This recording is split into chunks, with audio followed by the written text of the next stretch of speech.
Lo vi en una fotografía antes de que él me lo dijera. Eso es lo que más me duele.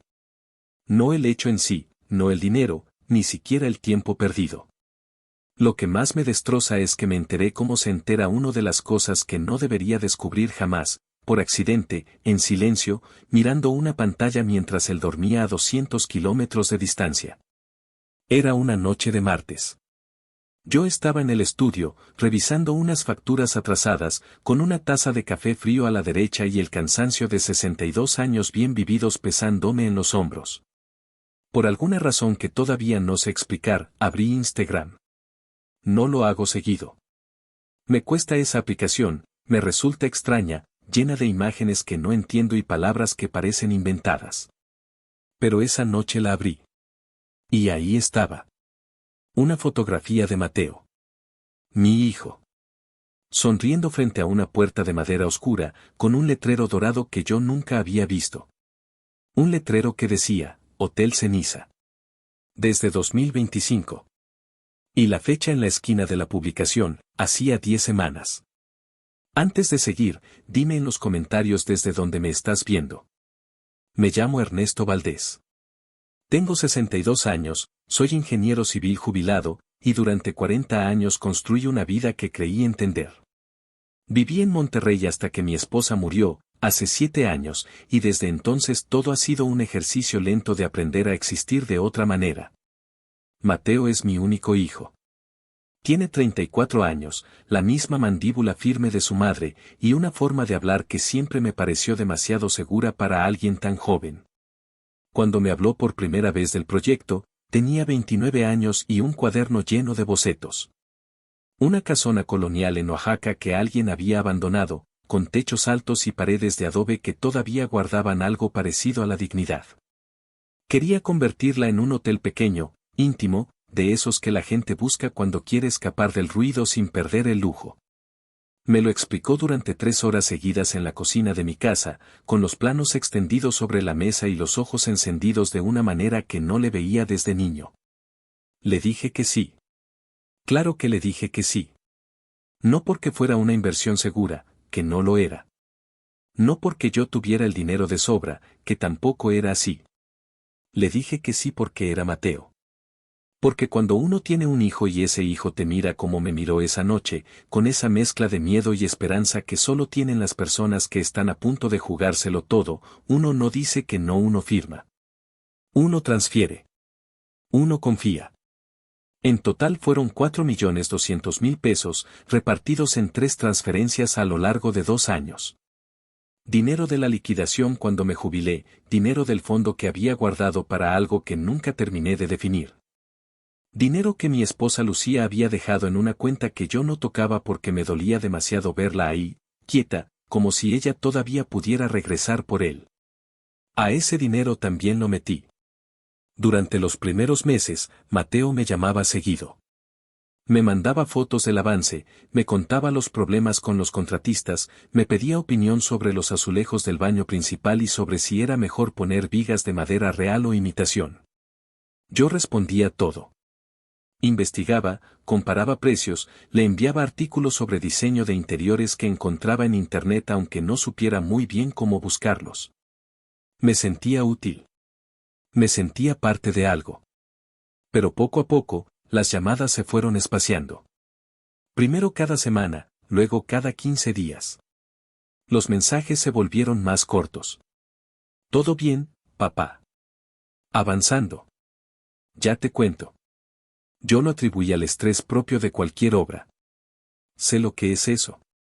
He dirigido proyectos de construcción durante décadas. Sé que hay momentos en que uno no tiene cabeza para nada más. Entonces llegó el mes 9. Y el mes 10. Y las fotos dejaron de llegar. Le pregunté una vez, con cuidado, si todo seguía en orden. Me dijo que sí, que había habido unos retrasos con la instalación eléctrica pero que ya estaban resueltos. Le pregunté si necesitaba que fuera a Oaxaca, que yo podía organizar el viaje en cualquier momento. No, papá, ahorita no es buen momento. Le pregunté si podía mandarme fotos del avance, que me gustaba ver cómo iba quedando. Claro, en estos días te mando. Nunca mandó nada. Y yo, que había construido puentes y carreteras y edificios que todavía están de pie, no supe leer las señales que tenía enfrente. O quizás sí las leí. Quizás simplemente no quise creer lo que significaban. La fotografía de Instagram seguía ahí cuando la volví a mirar. Mateo con una copa en la mano, rodeado de personas que yo no conocía. Mujeres con vestidos de lino, hombres con barba cuidada y lentes de armazón grueso. Una inauguración. Una fiesta. Una noche que había ocurrido hacía 10 semanas sin que yo recibiera una sola llamada, un solo mensaje, una sola palabra. Empecé a revisar su perfil con una calma que me sorprendió a mí mismo. Foto a foto, hacia atrás en el tiempo. El hotel terminado, luminoso, con sus paredes encaladas y sus macetas de barro y sus sábanas blancas perfectamente tendidas sobre camas que yo nunca había visto en persona. Reseñas de viajeros. Artículos en revistas de viaje. Una entrevista en un podcast sobre turismo cultural donde Mateo hablaba de su visión, de su proyecto de vida, de cómo había apostado todo por un sueño. En ningún lugar, en ninguna imagen, en ninguna frase, aparecía mi nombre. Si esta historia te está tocando de alguna manera, tómate un momento para dar like y suscribirte. Eso ayuda muchísimo a que este canal crezca. No dormí esa noche. Me quedé en el estudio con las luces apagadas, escuchando el silencio del departamento, ese silencio que desde que murió Lucía tiene una textura particular, como algo que respira. Pensé en los 4.200.000 pesos. Pensé en la cuenta que ella había dejado. Pensé en Mateo a los 8 años, llorando porque se había caído de la bicicleta, y en cómo yo lo había cargado sin preguntarle si quería que lo cargara. Porque a veces uno sabe que necesita a la gente antes de que ellos mismos lo sepan. Pensé también en que podía haberme equivocado.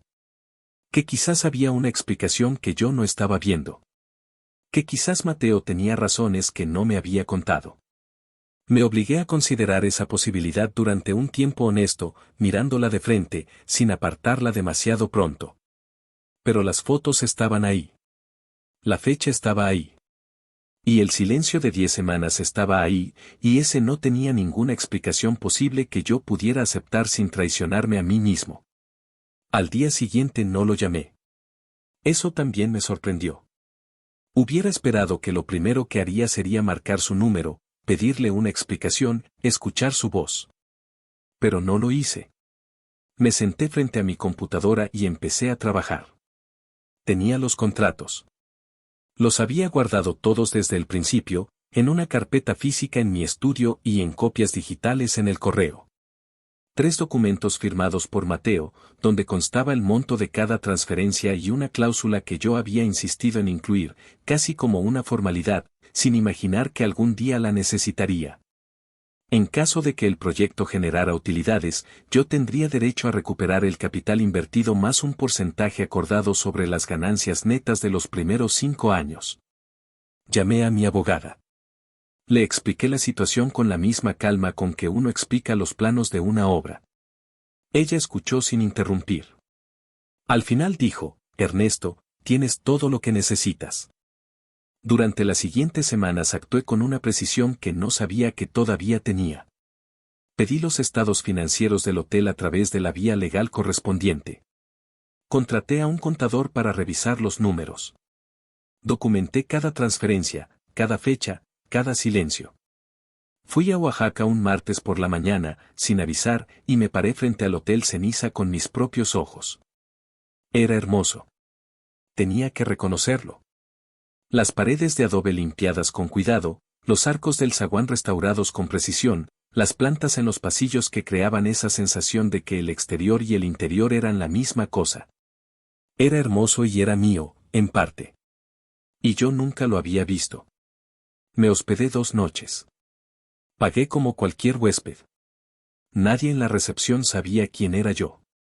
Caminé por cada cuarto, toqué las vigas de madera real que yo mismo había recomendado, me senté en el jardín interior a tomar un café que costaba 200 pesos y que sabía exactamente cómo debía saber. Y en ningún momento sentí orgullo.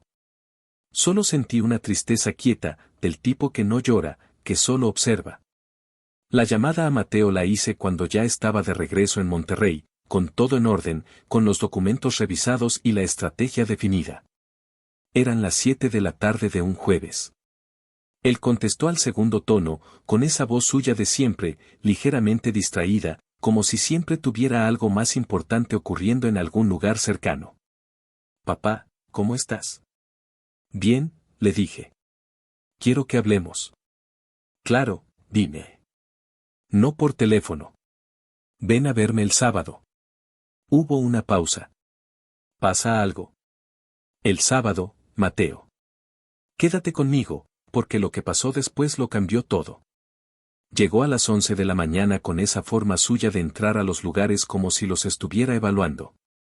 Se veía bien. Descansado. Exitoso, en la manera en que uno lo parece cuando las cosas están saliendo como planeó. Me saludó con un abrazo que duró lo justo, ni más ni menos que siempre. Le ofrecí café. Lo preparé yo mismo, despacio, mientras él esperaba en la sala con las manos sobre las rodillas. Cuando me senté frente a él, puse los documentos sobre la mesa. El contrato, los estados financieros, la carta de mi abogada y la fotografía impresa de su inauguración, con la fecha visible en la esquina inferior. Lo vi mirar la fotografía. Lo vi entender. No dijo nada durante varios segundos. Luego dijo, papá, iba a contártelo. ¿Cuándo? Silencio. ¿Cuándo ibas a contármelo, Mateo? ¿Cuándo el hotel ya no te perteneciera del todo?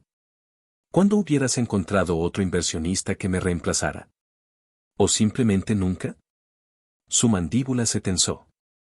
Vi en su cara algo que reconocí porque alguna vez yo también lo tuve, la expresión de alguien que ha estado ensayando una conversación y descubre que la realidad no siguió el guión. Las cosas se complicaron, dijo. No quería que te preocuparas. No me preocupa el dinero, le dije, y era verdad. Me preocupa que mi hijo inauguró algo que yo ayudé a construir y no consideró que yo merecía estar ahí. Fue una cosa pequeña, de amigos. Hay fotos de 40 personas, Mateo. Otro silencio. Más largo esta vez.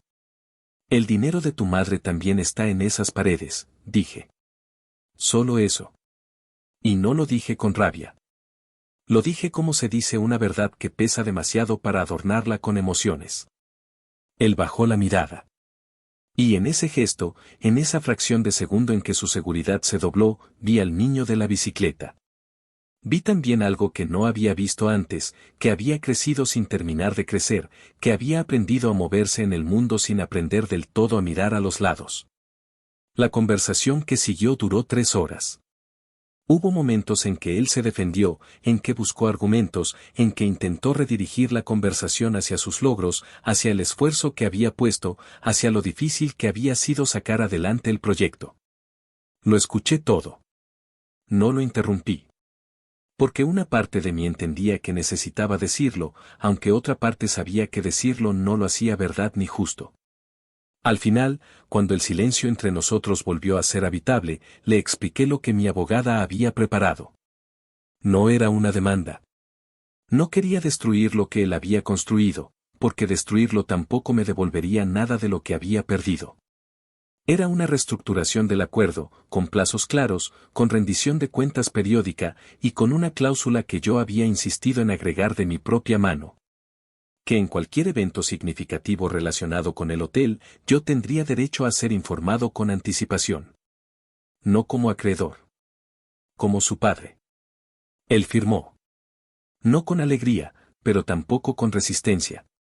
Lo firmó con esa expresión de quien reconoce una deuda que no es solo de dinero. Esa tarde, cuando se fue, me quedé solo en la sala con los documentos recogidos en su carpeta y el café ya frío sobre la mesa. No sentí triunfo. Nunca fue sobre ganar. Fue sobre algo más difícil y más necesario, sobre nombrar en voz alta lo que había ocurrido, sobre no dejar que la comodidad del silencio sepultara algo que merecía ser dicho. Han pasado 6 meses desde esa conversación. Mateo y yo hablamos cada semana. Es diferente ahora, más cuidadoso, más pausado, como 2 personas que aprendieron que la confianza no se hereda sino que se reconstruye, ladrillo a ladrillo, con la misma precisión con que se levanta cualquier cosa que deba durar. Fui al hotel en noviembre. Me llamó él para invitarme. Fue una noche tranquila, sin fiesta ni letrero nuevo. Solo los dos, sentados en el jardín interior mientras el aire olía a tierra mojada y a copal. Me habló del huésped que había llegado desde Japón especialmente para conocer el lugar. Me habló de la cocinera que preparaba mole con receta de su abuela y que era, según él, la razón real por la que la gente volvía. Me habló como alguien que por fin no tiene nada que ocultar. Y yo lo escuché como alguien que por fin tampoco tiene nada que reclamar. Hay una cosa que aprendí en estos 62 años construyendo cosas, que la integridad de una estructura no depende solo de los materiales, sino de cómo se trataron las fracturas. Una grieta que se ignora se vuelve colapso. Una grieta que se trabaja bien puede volverse, con el tiempo, la parte más resistente de todo el edificio. No sé si Mateo y yo hemos llegado a eso todavía. Pero sé que estamos trabajando en la grieta. Y eso, a esta altura de la vida, es suficiente para seguir de pie. Ahora te pregunto a ti, ¿hay alguien en tu vida a quien le has dado demasiado sin que jamás te lo haya reconocido? ¿Y cuánto tiempo llevas cargando ese peso sin nombrarlo?